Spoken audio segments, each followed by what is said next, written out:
You might not know that New Year's holds special meaning for Michael and I, since it was on New Year's Day that Michael asked me to marry him. And coincidentally, it was also on New Year's Day that she said she would marry me. It's a fun story that we... Okay, we gotta do it over again. You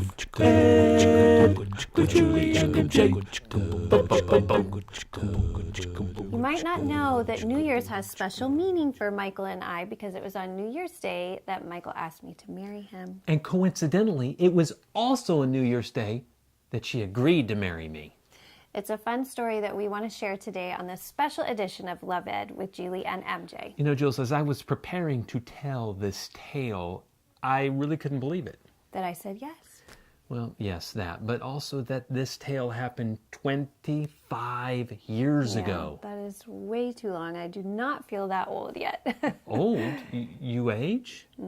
Thank you. But before I asked her, of course, I was most concerned with how I was going to ask her. This was before YouTube and Instagram made such a big production out of everything. We didn't need no YouTube back in the day to put the pressure on to make sure that moment is perfecto.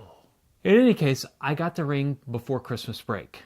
It was the middle of our junior year in college, and you were coming to visit my family in Kansas City after Christmas. In fact, I knew I wanted to ask her in the specific part of Kansas City that she was always talking about called the Plaza. It's this beautiful part of downtown where they light up all the buildings and they do special decorations for Christmas. Yeah, so I didn't really have much of a plan beyond that. I just anticipated that the Plaza would create its own magic.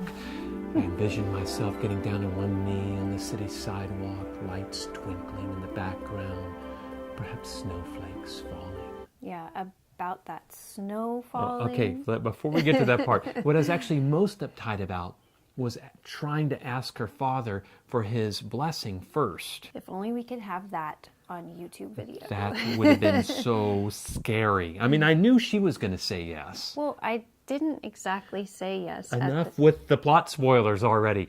And I didn't think her dad would object either, but I just couldn't figure out in my mind how I was ever going to be able to find a moment alone with her dad without Julie around. I was just trying to be a good hostess. I was protecting them from each other. I joke with all my friends that I'd probably wind up asking her dad in some brief moment when she went to use the bathroom. Lovely.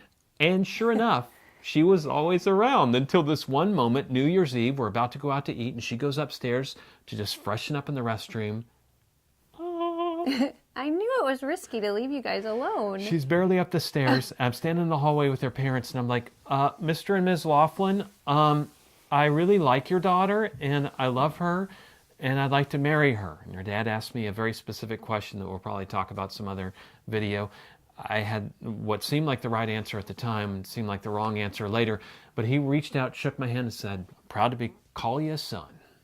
And you'd think when I came back that I would have been more aware of what was going on. But the following evening, January 1, it's the big day. I'm going to ask my wife to marry me, and the setting fit for a Hallmark Hall of Fame movie. Because Hallmark actually is based in Kansas City. Only in this holiday special, it's freezing. All the more romantic. I looked it up, Jules. It was 24 degrees.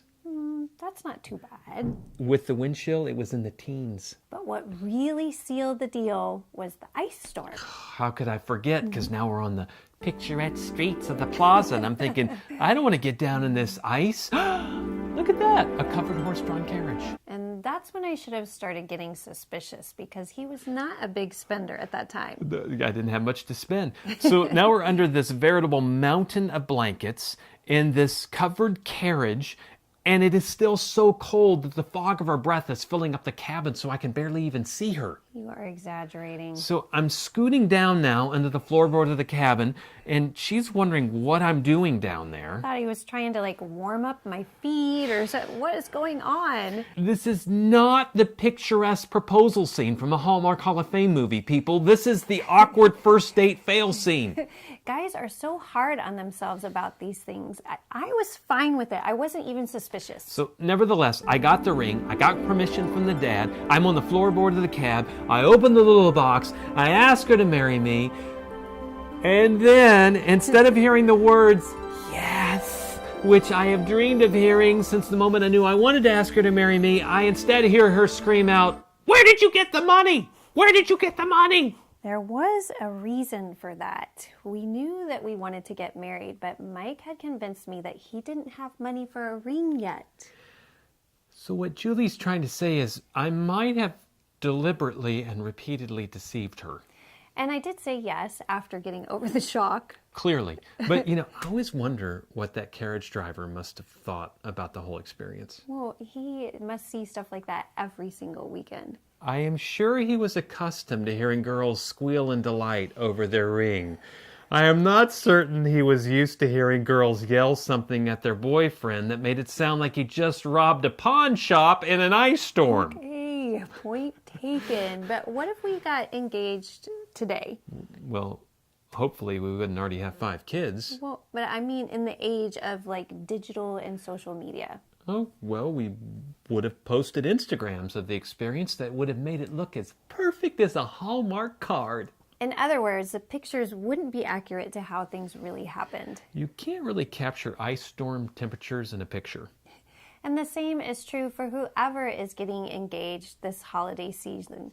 Don't let social media breed envy and discontentment like everybody else's life is picture perfect. And then when it's your turn and you're getting the ring or you're getting down on one knee in the ice, it can be so easy to be frustrated when things don't turn out like we hoped. Because real life is like the plaza on a cold winter's day. I mean, it's both fun and flawed at the same time. Both marvelous and messy. But over it all, God is sovereign. He is working out His plan in His time for His glory. A glory that is so marvelous, it includes your good and my good. That's the kind of God the Bible describes. Remember that this coming year. And if there's anything we can pray for you for as you're looking towards 2018, let us know and we will. A Happy New Year from all of us at FMU. And join us again in the new year for more Love Ed with Julie and MJ. Love Ed with Julie and MJ.